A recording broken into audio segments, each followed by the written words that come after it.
ओम श्री गणेशाय नमः। ओम नमः शिवाय। हरे कृष्णा। आप सभी भक्तों का दिन शुभ और मंगलमय हो। लक्ष्मी नारायण भगवान की कृपा आप सभी भक्तों पर बरसती रहे। आज आप सुनेंगे श्रीमद् भागवत की आगे की कथा, साथ ही माघ मास महात्म्य की कथा। तो प्रिय भक्तजनों, आज की कथा का शुभ आरंभ करते हैं। आज मैं आपको सबसे पहले सुनाने जा रही हूँ माघ मास में माघ स्नान की, गंगा स्नान की बहुत ही पवित्र पावन कथा। आप इस कथा को पूरा सुनिए। उसके बाद सुनेंगे माघ मास महात्म्य की कथा और श्रीमद् भागवत की कथा। तो आइए कथा को सुनते हैं। जय श्री गणेश। गंगा स्नान की कथा के अनुसार माघ स्नान का पर्व था।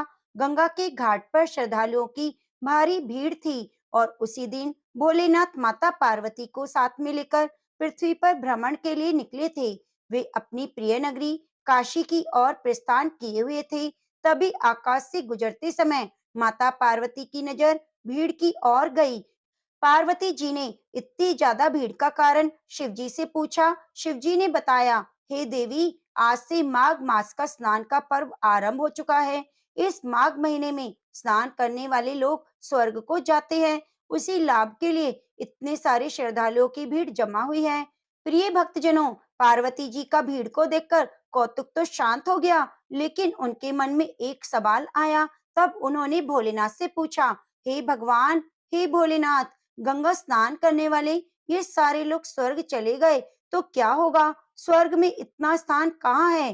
प्रभु, फिर लाखों वर्षों से लाखों लोग इस तरह गंगा स्नान करके स्वर्ग पहुंच रहे हैं, तो वे लोग कहाँ हैं? हे प्रभु, फिर लाखों वर्षों से लोग इस तरह गंगा स्नान करके स्वर्ग पहुंच रहे हैं, तो वे लोग कहाँ हैं? स्वर्ग में उन्हें कहाँ स्थान मिला है?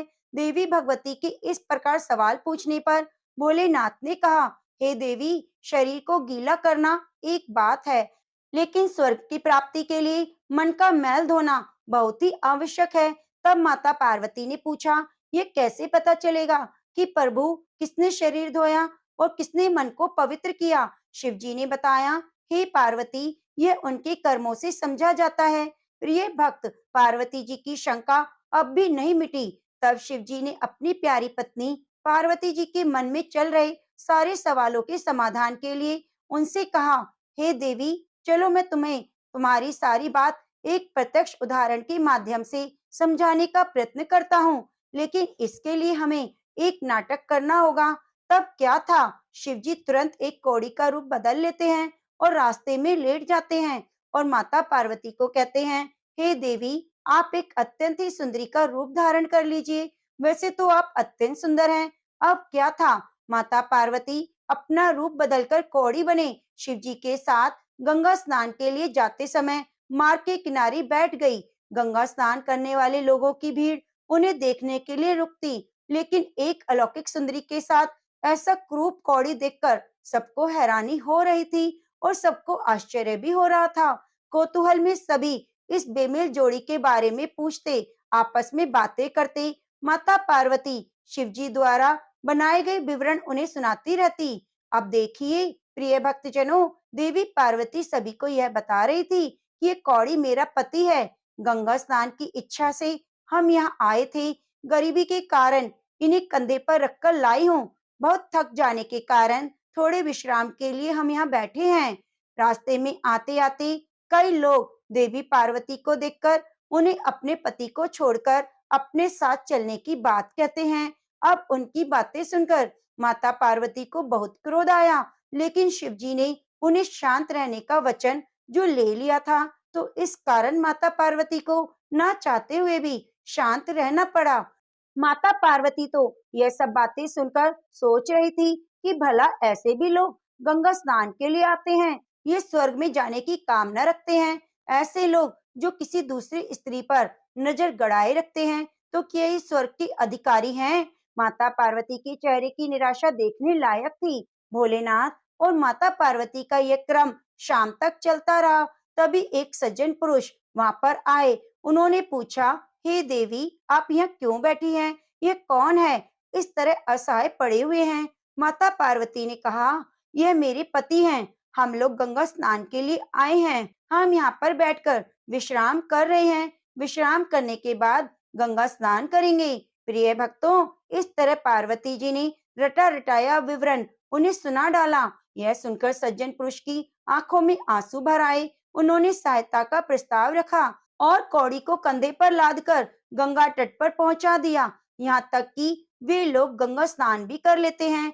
उसके बाद उस सज्जन पुरुष ने जो अपने साथ रास्ते के लिए सत्तू लाया था, उन दोनों को खाने के लिए दिया और फिर सुंदर स्त्री बनी माता पार्वती को बार बार नमन करते हुए कहा, हे देवी, आप जैसी देवियां ही इस धरती के स्तंभ हैं। धन्य हैं आप जो इस प्रकार अपना धर्म निभा रही हैं। ऐसा कहकर वह पुरुष दोनों को प्रणाम करता है। भगवान शिव और माता पार्वती उन्हें आशीर्वाद देते हैं और शिव पार्वती वहां से उठे और कैलाश की ओर चल पड़े। शिव जी ने रास्ते में कहा, हे पार्वती, देखा आपने, एक ही व्यक्ति ऐसा था जिसने अपने स्वर्ग के लिए रास्ता सुगम बनाया। गंगा स्नान का माल्य तो सही है, पर इसके साथ मन भी धोने की शर्त लगी है। तब माता पार्वती समझ गई कि आखिर क्यों इतनी संख्या में गंगा स्नान करने के बाद भी, गंगा का निर्मल माहात्म्य होने के बाद भी लोग स्वर्ग नहीं जाते।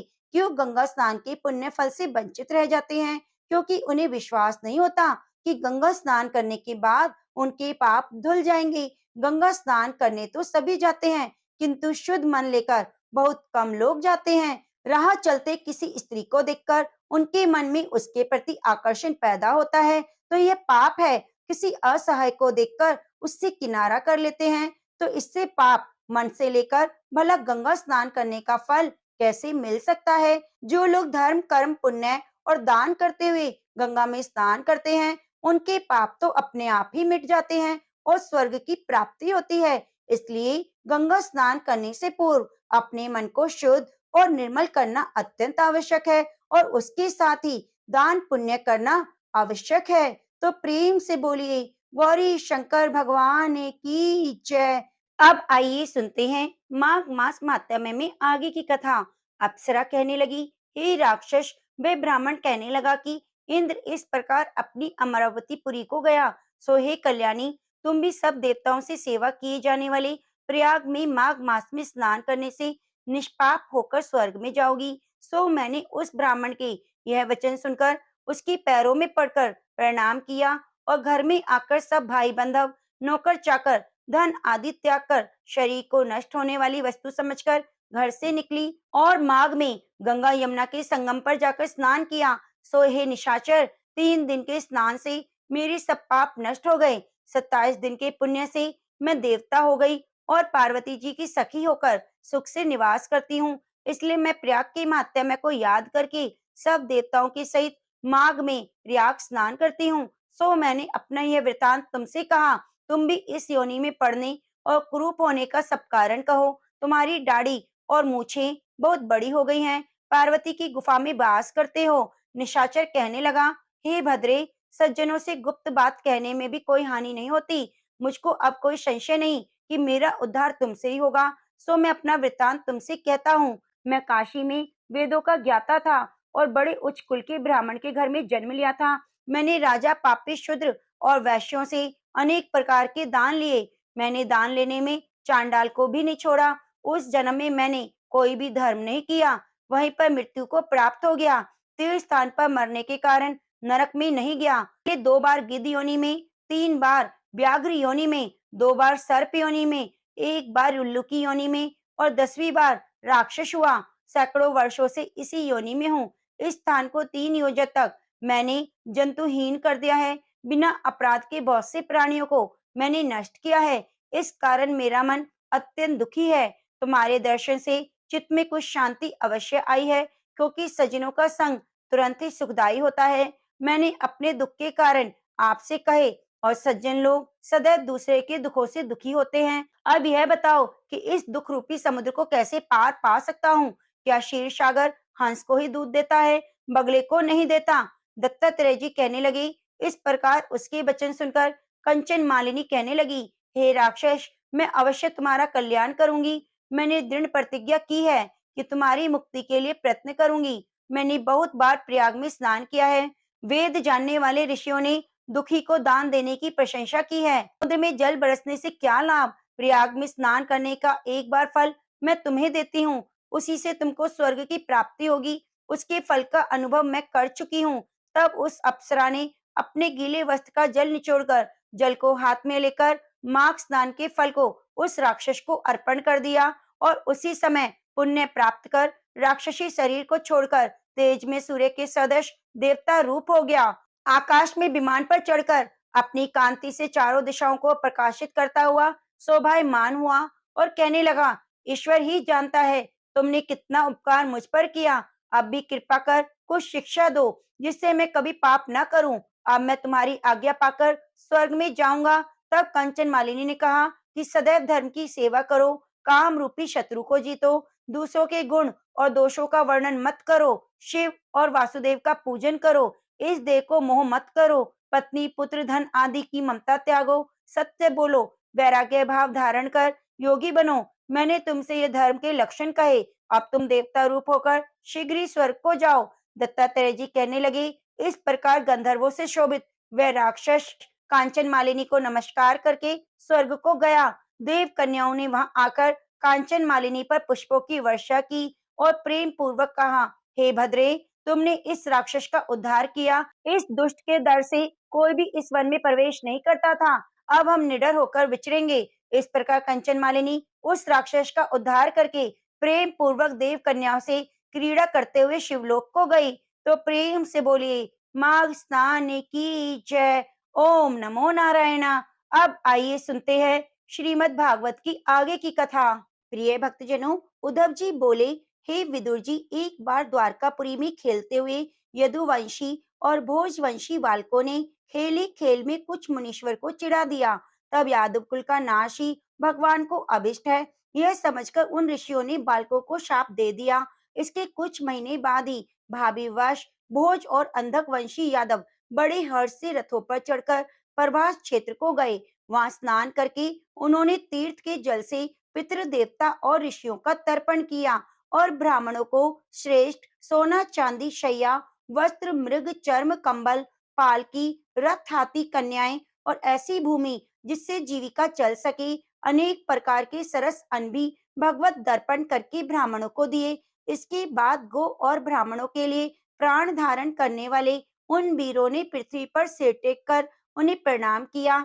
उद्धव जी ने कहा, फिर ब्राह्मणों की आज्ञा पाकर यादवों ने भोजन किया और वारुणी मदिरा पीकर उससे उनका ज्ञान नष्ट हो गया। वे दुर्वचनों से एक दूसरे के हृदय को चोट पहुंचाने लगे।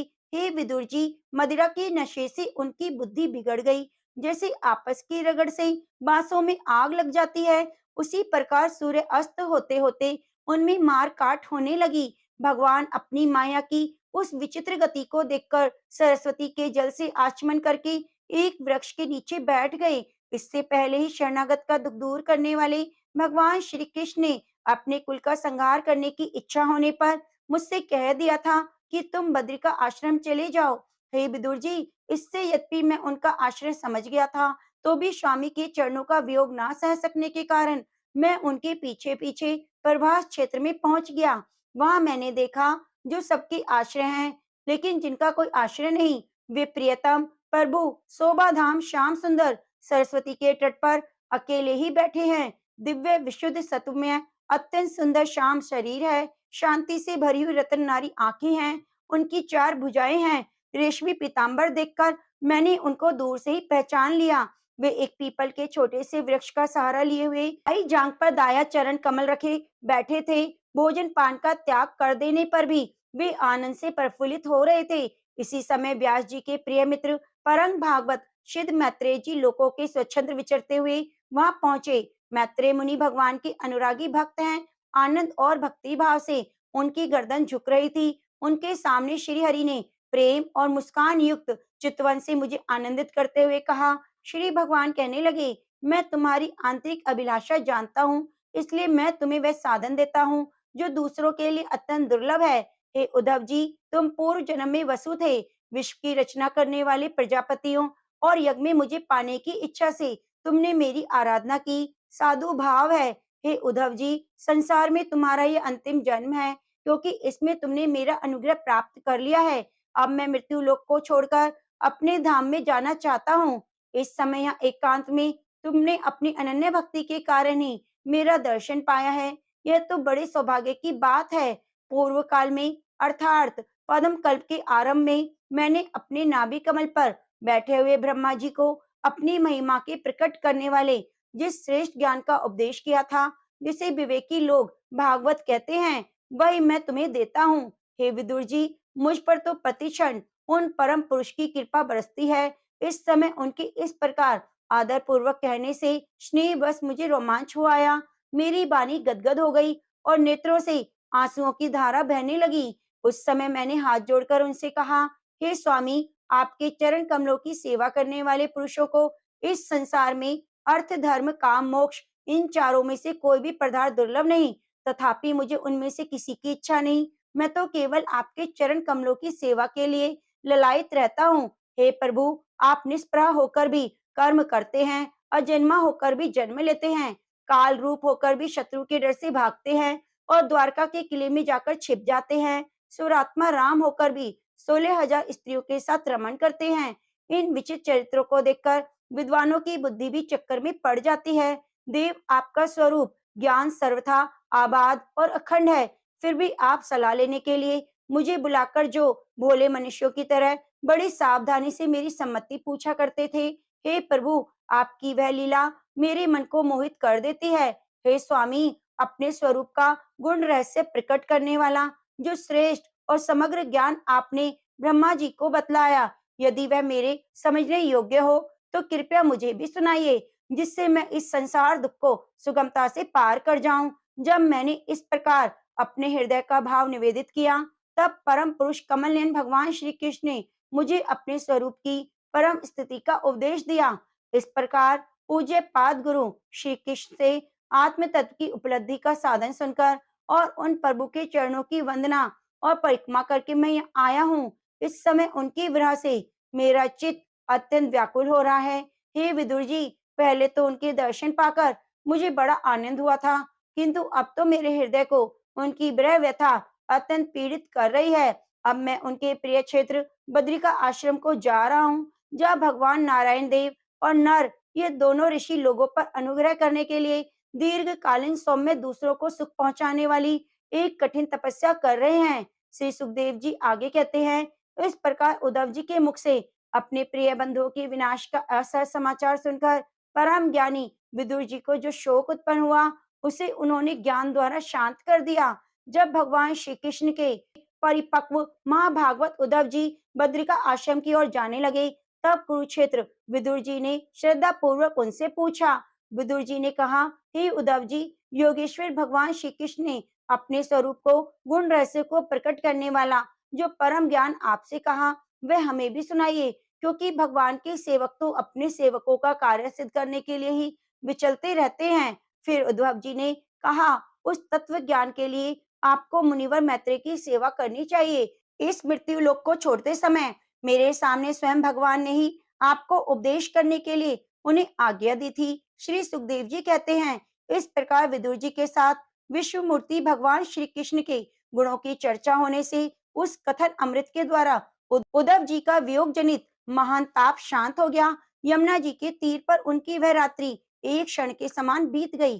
फिर प्रातः काल होते ही वहां से चल दिए। राजा परीक्षित ने पूछा, हे भगवान, वृषण कुल और भोज वंश के सभी रथी और युद्धपतियों के भी युद्धपति नष्ट हो गए थे। त्रिलोकी नाथ श्रीहरि को भी अपना वह रूप छोड़ना पड़ा था।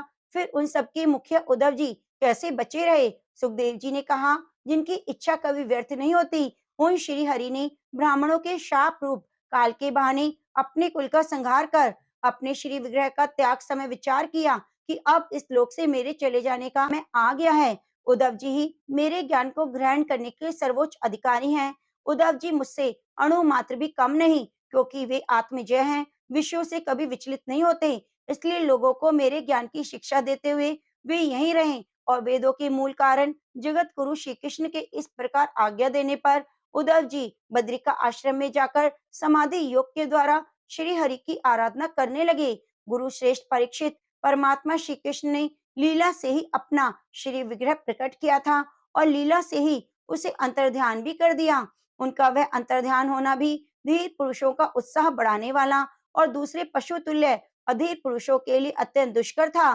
परम भागवत उद्धव जी के मुख से उनके प्रशंसनीय कर्म और इस पर का अंतर्ध्यान होने का समाचार पाकर यह जानकर कि भगवान ने परम धाम जाते समय मुझे भी स्मरण किया था, विदुर जी उद्धव जी के चले जाने पर प्रेम से विहल होकर रोने लगे। इसके बाद शिष्य शिरोमणि विदुर जी यमुना तट से चलकर कुछ दिनों में गंगा जी के किनारे जा पहुंचे, जहाँ श्री मैत्रेय जी रहते थे। श्री सुखदेव जी आगे कहते हैं, परम ज्ञानी मैत्रेय मुनि हरिद्वार में श्रेष्ठ विराजमान थे। भगवत भक्ति से शुद्ध हुए हृदय वाले विदुर जी ने उनके पास जा पहुंचे और उनके साधु स्वभाव से आप ही आयतित होकर पूछा। विदुर जी ने कहा, हे भगवान, संसार में सभी लोग सुख के लिए कर्म करते हैं, परंतु उन्हें ना तो सुख मिलता है, ना ही उनका दुख दूर होता है, बल्कि उससे भी उनके दुख की वृद्धि हो जाती है। इसलिए इस विषय में क्या कहना उचित है? अब आप कृपया करके मुझे बतलाइए। जो लोग दुर्भाग्यवश भगवान श्री कृष्ण के विमुख, अधर्म परायण और अत्यंत दुखी हैं, उन पर कृपा करने के लिए आप जैसे भाग्यशाली भगवत भक्त संसार में चराचर करते हैं। हे साधु शिरोमणि, आप मुझे उस शांतिप्रद साधन का उपदेश दे दीजिए, जिसके अनुसार आराधना करने से भगवान अपने भक्तों के भक्ति पूत हृदय में आकर विराजमान हो जाते हैं और अपने स्वरूप का अप्रोक्ष अनुभव कराने वाले सनातन ज्ञान प्रदान करते हैं। त्रिलोकी के नियंता परम स्वतंत्र श्री हरि अवतार लेकर जो जो लीलाएं करते हैं, जिस प्रकार उन्होंने कल्प के आरंभ में इस सृष्टि की रचना की, जिस प्रकार इसे स्थापित किया, वे जगत के जीवों की जीविका का विधान करते हैं। फिर जिस प्रकार इसे अपने हृदय आकाश में लीन कर वृत्ति शून्य होकर योग माया का आश्रय लेकर शयन करते हैं, और जिस प्रकार वे योगेश्वर प्रभु एक होने पर भी इस ब्रह्मांड में अंतर्यामी रूप में अनुपम विकर्म गो और देवताओं के कल्याण के लिए अनेकों अवतार धारण करके लीला से ही अनेक प्रकार के दिव्य कर्म करते हैं, वे भी कृपया मुझे सुनाइए। यशस्वी के मुकुटमणि श्री हरि के लीला अमृत का पान करते समय हमारा मन तृप्त नहीं होता। हमें यह भी सुनाइए कि उन समस्त लोकपतियों के स्वामी श्री हरि ने इन लोकपालों को और लोक लोक पर्वत से बाहर के भागों को, जिनमें ये सब प्रकार के प्राणियों के अधिकार अनुसार भिन्न भिन्न भेद प्रतीत हो रहे हैं, किन तत्वों से रचा है? हे द्वेष, उस विश्वकर्ता शंभु श्री नारायण ने अपनी प्रजा के स्वभाव रूप और नामों के भेद की किस प्रकार रचना की?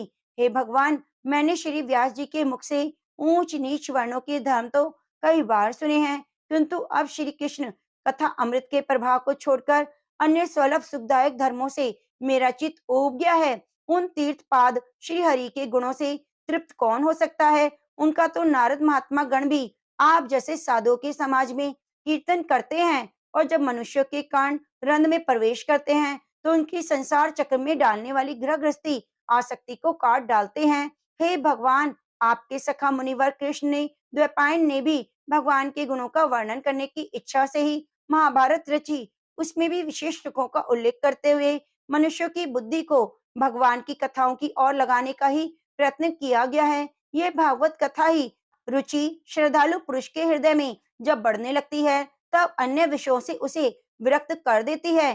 तब भगवत चरणों में निरंतर आनंद मग्न हो जाता है। उस पुरुष के सभी दुखों का तत्काल अंत हो जाता है। मुझे तो सोचने से भी सोचनीय अज्ञानी पुरुषों के लिए निरंतर खेद रहता है, जो अपने पिछले पापों के कारण श्री हरि की कथाओं से विमुख रहते हैं। हाय, काल भगवान उनके अमूल्य जीवन को काट रहे हैं, और वे वाणी देह और मन से व्यर्थ वाद विवाद, व्यर्थ चेष्टा और व्यर्थ चिंतन में लगे रहते हैं। मैत्रेय जी, आप दिनों पर कृपा करने वाले हैं, इसलिए भौरा जैसे फूलों में से रस निकाल लेता है, उसी प्रकार लौकिक कथाओं में इनकी सारभूता परम कल्याणकारी पवित्र कीर्ति श्री हरि की कथाएं छांट छांट कर हमारे कल्याण के लिए सुनाइए। उन सर्वेश्वर ने संसार की उत्पत्ति, स्थिति और संहार करने के लिए अपनी माया शक्ति को स्वीकार करके राम कृष्ण आदि अवतारों के द्वारा जो अनेक अलौकिक लीलाएं की, कृपया वे सब सुनाइए। सुखदेव जी कहते हैं, जब विदुर जी ने जीवों के कल्याण के लिए इस प्रकार प्रश्न किया, तो मुनि श्रेष्ठ भगवान मैत्रेय जी ने उनकी बहुत बड़ाई की और कहा, बोले, हे साधु भाव विदुर जी, आपने सब जीवों पर अत्यंत अनुग्रह करके बहुत ही अच्छी बात पूछी है। आपका मन तो सर्वदा श्री भगवान में लगा रहता है, तथापि इससे संसार में भी आपका बहुत सुयश फैले। आप श्री व्यास जी के औरस पुत्र हैं, इसलिए आपके लिए यह कोई बड़ी बात नहीं कि आप अनन्य भाव से सर्वेश्वर श्री हरि के ही आश्रित हो गए हैं। आप प्रजा को दंड देने वाले भगवान यम ही हैं। मांडव ऋषि का शाप होने के कारण आपने श्री व्यास जी के वीर्य से उनके भाई विचित्र वीर्य को भोग पत्नी दासी के गर्भ से जन्म लिया। आप सर्वदा ही श्री भगवान और उनके भक्तों को अत्यंत प्रिय हैं। इसलिए भगवान निजधाम पधार कर स्वयं मुझे आपको ज्ञान देने का उपदेश देने की आज्ञा देकर गए। इसलिए अब मैं जगत की उत्पत्ति, स्थिति और लय के योग के लिए योग माया द्वारा विस्तार पारित हुई भगवान के विभिन्न लीला कर्मों का वर्णन करता हूँ। सृष्टि रचना के पूर्व समस्त आत्माओं की आत्मा एक पूर्ण परमात्मा थे, न दृष्टा न दृश्य। सृष्टि काल में अनेक वृत्तियों के भेद से जो अनेकता दिखाई पड़ती है, वह भी वही थे, क्योंकि उनकी इच्छा अकेले रहने की थी। वे दृष्टा होकर देखने लगे, परंतु उन्हें दृश्य दिखाई नहीं पड़ा, क्योंकि उस समय वे ही अद्वितीय रूप से प्रकाशित हो रहे थे। ऐसी अवस्था में वे अपने को असत के समान समझने वाले, वस्तुतः वे असत नहीं थे, क्योंकि उनकी शक्तियां ही सोई हुई थी। उनके ज्ञान का लोप नहीं हुआ था। वह दृष्टा और दृश्य का अनुसरण करने वाली शक्ति ही कार्य कारण रूप माया है। माँ भाग विदुर जी, इस भावाभाव रूप अनिर्वचनीय माया के द्वारा ही भगवान ने इस विश्व का निर्माण किया है। काल शक्ति से जब त्रिगुण में माया शोभा को प्राप्त हुई, तब इंद्रियतीत चिन्मय परमात्मा ने अपने अंश पुरुष से उसमें सदा बीज उत्पन्न कर दिया। तब काल की प्रेरणा से उस अव्यक्त माया से ममत्व प्रकट हुआ। वह अज्ञान का नाश होने के कारण विज्ञान स्वरूप और अपने में सूक्ष्म रूप से स्थित प्रपंच की अभिव्यक्ति करने वाला था। ममत्व के विकृत होने पर अहंकार की उत्पत्ति हुई, जो कार्य आधारभूत अध्यात्म और अधिदेव रूप होने के कारण भूत इंद्रिय और मन का कारण है। वह अहंकार सात्विक, तेजस, राजस और तामस भेद से 3 प्रकार का है। इसलिए अहम तत्व में विकार होने पर भी वे अहंकार से मन और जिनसे विषयों का ज्ञान होता है, वे इंद्रियों की अधिष्ठाता देवता तेजस अहंकार से ज्ञानेंद्रियों और कर्मेंद्रियों हुए। तामस अहंकार से सूक्ष्म भूतों के कारण शब्द तन मात्रा हुआ। उससे दृष्टांत रूप आत्मा का बोध करने वाला आकाश उत्पन्न हुआ। भगवान की दृष्टि जब आकाश पर पड़ी, तब उससे फिर काल माया और योग से स्पर्श तन मात्रा हुआ, और उसके विकृत होने पर उससे वायु की उत्पत्ति हुई। अत्यंत बलवान वायु ने आकाश के सहित कृत रूप तन्मात्रा की रचना की। उससे संसार का प्रकाश तेज उत्पन्न हुआ।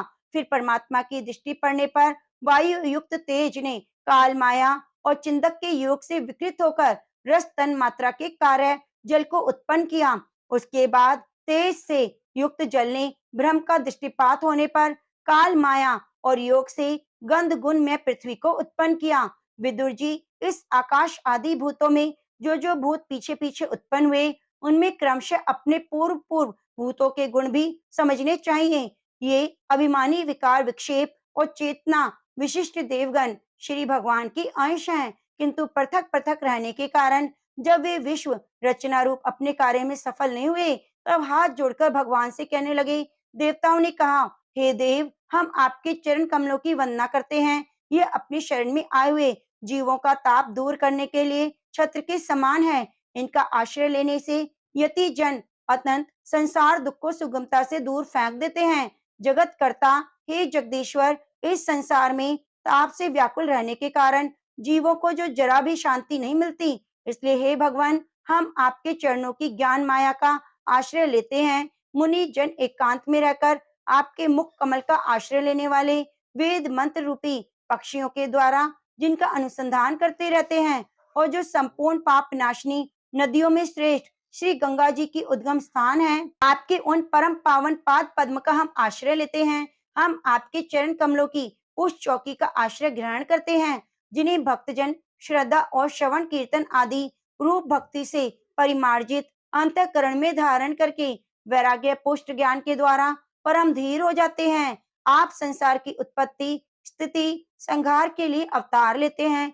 इसलिए हम सब आपके उन चरण कमलों की शरण लेते हैं, जो अपना स्मरण करने वाले भक्त जनों को अभय कर देते हैं। जिन पुरुषों का देह घे और उनसे संबंध रखने वाले अन्य तुच्छ पदार्थों में अहम ममता का दृढ़ दुराग्रह है, उनके शरीर में आपके अंतर्यामी रूप में रहने पर भी दूर है। उन्हीं के आपके चरणाविंदों को हम भजते रहते हैं।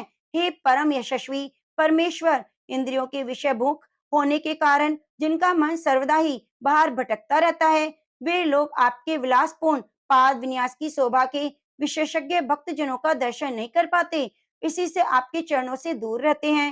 हे देव, आपके कथनामृत का पान करने से उमड़ी हुई भक्ति के कारण जिनका अंतःकरण निर्मल हो गया है, वे लोग वैराग्य ही जिसका सार है, ऐसा आत्मज्ञान प्राप्त करके अनायास ही आपके बैकुंठ धाम को चले जाते हैं। दूसरे धीर पुरुष चित्त निरोध समाधि के बल से आपकी बलवती माया को जीतकर आप में लीन हो जाते हैं, पर उन्हें श्रम बहुत होता है, किंतु आपकी सेवा के मार्ग में कुछ भी कष्ट नहीं। आदिदेव, आपने सृष्टि रचना की इच्छा से हमें त्रिगुण में रचा है, इसलिए विभिन्न स्वभाव वाले होने के कारण हम आपसे नहीं मिल पाते और इसी से आपकी क्रीड़ा के साधन रूप ब्रह्मांड की रचना करके उसे आपको समर्पण करने में असमर्थ हो रहे हैं। इसलिए जन्म रहित हे भगवान, आपको सब प्रकार के भोग समय पर समर्पण कर सकें, जहाँ स्थित रहकर हम भी अपनी योग्यता के अनुसार अन्न ग्रहण कर सकें। यह जीव सब प्रकार के विघटन करते हुए अपना अपना अन्न भक्षण कर सके। कृपया ऐसा उपाय बताइए। आप निर्विकार पुराण पुरुष ही अन्य का वर्ग के सहित हम देवताओं के आदि कारण हैं। हे देव, पहले आप अजन्माहीन तत्ववादी गुण और जन्म आदि कर्मों के कारण रूप माया शक्ति में वीर्य स्थापित किया था। हे परमात्मा, देवगण जिस कार्य के लिए उत्पन्न हुए हैं उसके संबंध में हम क्या करें। हे देव, हम पर आप ही अनुग्रह करने वाली, इसलिए ब्रह्मांड रचना के लिए आप हमें क्रिया शक्ति के सहित अपनी ज्ञान शक्ति प्रदान कीजिए।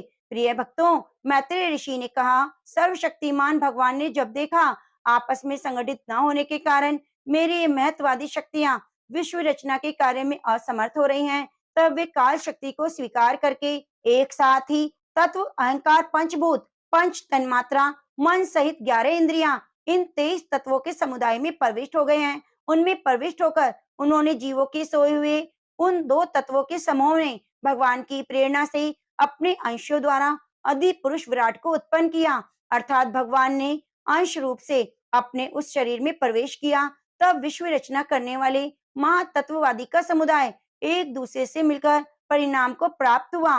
ये तत्वों का परिणाम ही विराट पुरुष है, जिसमें चराचर जगत विद्यमान है। जल के भीतर जो अंड रूप आश्रय स्थान है, उन्हें वे हिरण्य में विराट पुरुष संपूर्ण जीवों को साथ लेकर 1000 दिव्य वर्षों तक रहा। वह विश्व रचना करने वाले तत्वों का गर्भ था, ज्ञान, क्रिया और आत्म शक्ति से संपन्न था।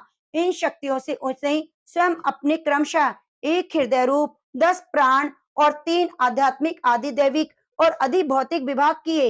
यह विराट पुरुष ही परम जीव होने के कारण, समस्त जीवों का आत्मा जीव होने के कारण, परमात्मा का अंश और परम अभिव्यक्त होने के कारण भगवान का आदि अवतार है। ये संपूर्ण भूत समुदाय इसी में प्रकाशित होता है। ये अध्यात्म, अधिभूत, अधिदेव रूप से 3 प्रकार का, प्राण रूप से 10 प्रकार का और हृदय में 1 प्रकार का है। फिर विश्व की रचना करने वाले महातत्ववादी के अधिपति श्री भगवान ने उनकी प्रार्थना को स्मरण करके उनकी वृत्तियों को जगाने के लिए अपने चेतन रूप तेज से उस विराट पुरुष को प्रकाशित किया, उसे जगाया। उसके जागृत होते ही देवताओं के लिए कितने स्थान प्रकट हुए, यह मैं बतलाता हूँ, सुनो। पुरुष के पहले मुख प्रकट हुआ, उसमें लोकपाल अग्नि अपने अंगवाश इंद्रिय के समेत प्रविष्ट हो गए, जिससे वह जीव बोलता है। फिर विराट पुरुष के तालु उत्पन्न हुए, उसमें लोकपाल वरुण अपने अंश रसेंद्र के सहित स्थित हुआ, जिसमें जीव रस ग्रहण करता है। उसके बाद विराट पुरुष के नथुने प्रकट हुए,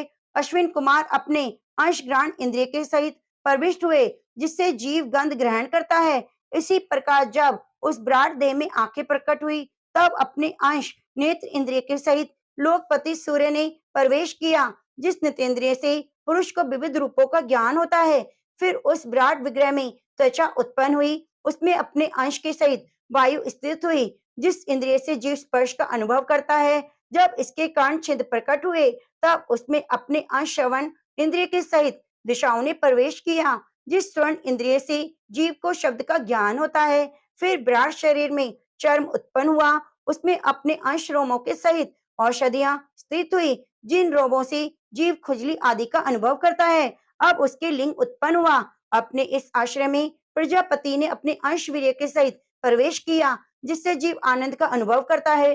फिर विराट पुरुष के गुदा प्रकट हुए, उसमें लोकपाल मित्र ने अपने अंश पाए इंद्र के सहित प्रवेश किया, इससे जीव मल त्याग करता है। इसके बाद उसके हाथ प्रकट हुए, इसे ग्रहण त्याग शक्ति रूपा सहित देवराज इंद्र ने प्रवेश किया। इस शक्ति से जीव अपनी जीविका प्राप्त करता है। जब इसके चरण उत्पन्न हुए तो शक्ति गति के सहित लोकेश्वर विष्णु ने प्रवेश किया। इस गति शक्ति के द्वारा जीव अपने गंतव्य स्थान पर पहुंचता है। फिर उसकी बुद्धि उत्पन्न हुई और उसके स्थान में अंश बुद्धि शक्ति के साथ बागपति ब्रह्मा ने प्रवेश किया। इस बुद्धि शक्ति से जीव ज्ञातव्य विषयों को जान लेता है। जिसमें हृदय प्रकट हुआ उसमें अपने अंश मन के सहित चंद्रमा स्थित हुआ। मन शक्ति के द्वारा जीव संकल्प विकल्प आदि रूपकारों को प्राप्त हुआ। उसके बाद विराट पुरुष में अहंकार उत्पन्न हुआ। इस अपने आश्रय में क्रिया सहित अभिमान अर्थात रुद्र ने प्रवेश किया। उससे जीव अपने कर्तव्यों को स्वीकार करता है और अब इसमें चित्त प्रकट हुआ। चित्त शक्ति के सहित ममत्व अथवा ब्रह्मा जी सहित इस चित्त शक्ति से जीव ज्ञान चेतना को उपलब्ध करता है। विराट पुरुष के सिर से स्वर्गलोक, पैरों से पृथ्वी और नाभि से अंतरिक्ष आकाश उत्पन्न हुए। क्रमशः सत्व रज और तम इन तीनों गुणों के परिणाम स्वरूप देवता मनुष्य प्रेत आदि देखे जाते हैं। इनमें देवता लोग सत्व गुण की अधिकता के कारण स्वर्ग लोक में मनुष्य और उपयोगी गो आदि जीव रजोगुण की प्रधानता के कारण पृथ्वी में और तमोगुण वाले रुद्र के पार्षदगण बहुत प्रेत आदि दोनों भगवान के नाभि स्थान अंतरिक्ष लोक में रहते हैं।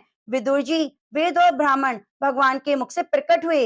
मुख से प्रकट होने के कारण ही ब्राह्मण सब वर्णों में श्रेष्ठ और सबके गुरु हैं। उनकी भुजाओं से क्षत्रिय वृत्ति और उसका अवलंबन करने वाले क्षत्रिय वर्ण उत्पन्न हुआ, जो विराट भगवान का अंश होने के कारण जन्म लेकर सब वर्णों की चार ओर से उपद्रव से रक्षा करता है। भगवान की दोनों जांघों से सब लोगों का निर्वाह करने वाली वैश्य वृत्ति उत्पन्न हुई। उन्हीं से वैश्य वर्ण का प्रादुर्भाव हुआ। यह वर्ण अपनी वृत्ति से सब जीवों की जीविका चलाता है। सब धर्मों की सिद्धि के लिए भगवान के चरणों की सेवा वृत्ति प्रकट हुई। उन्हीं से पहले पहले उस वृत्ति का अधिकारी शूद्र वर्ण भी प्रकट हुआ, जिसकी वृत्ति से श्री हरि प्रसन्न हो जाते हैं। ये चारों वर्ण अपनी वृत्तियों के सहित जिनसे उत्पन्न हुए अपने गुरु श्री हरि का अपने धर्मों से चित्त शुद्धि के द्वारा श्रद्धा पूर्वक पूजन करते हैं। हे विदुर जी, यह विराट पुरुष काल कर्म और स्वभाव युक्त भगवान की योग माया के प्रभाव को प्रकट करता है। इसके स्वरूप का पूरा पूरा वर्णन कौन कर सकता है। तथापि हे प्यारे विदुर जी, अन्य व्यवहारिक चर्याओं से अपवित्र हुई अपनी वाणी को पवित्र करने के लिए मेरी जैसी बुद्धि है, जैसा मेरे गुरु ने सुना रखा है वैसा मैंने हरि का वर्णन करता हूँ। सुनो, महापुरुषों का मत है यह श्लोक शिरोमणि श्री हरि के गुणों का गान करना ही मनुष्य की वाणी और विद्वान के मुख से भागवत कथा अमृत का पान करना ही कानों का सबसे बड़ा लाभ है। हे बस हम ही नहीं, आदि कवि श्री ब्रह्मा जी ने 1000 दिव्य वर्षों तक अपनी योग परिपक्व बुद्धि से विचार किया, तो भी क्या वे भगवान की महिमा का पार पा सके। इसलिए भगवान की माया बड़े बड़े साधु योगी भी नहीं पा पाए। उनके चक्कर में डालने वाली चाल अनंत है, इसलिए स्वयं भगवान भी उनकी था नहीं लगा सकते। फिर दूसरों की तो बात ही क्या है भला, जहाँ ना पहुंचकर मन के सहित वाणी भी लौट आती है। और जिनका पार पाने में अहंकार की अभिमानी रुद्र इंद्र आदि देवता समर्थ नहीं, उन श्री भगवान को हम नमस्कार करते हैं। ओम नमो नारायण। प्रिय भक्तजनों, आज की कथा में बस इतना ही। आगे की कथा को सुनने के लिए आप हमारे चैनल को सब्सक्राइब कर लीजिए और बगल में बनी घंटी को दबा लीजिए। अगर आपको भागवत कथा अच्छी लग रही है तो प्यारा सा कमेंट करके हमें जरूर बताइए। धन्यवाद।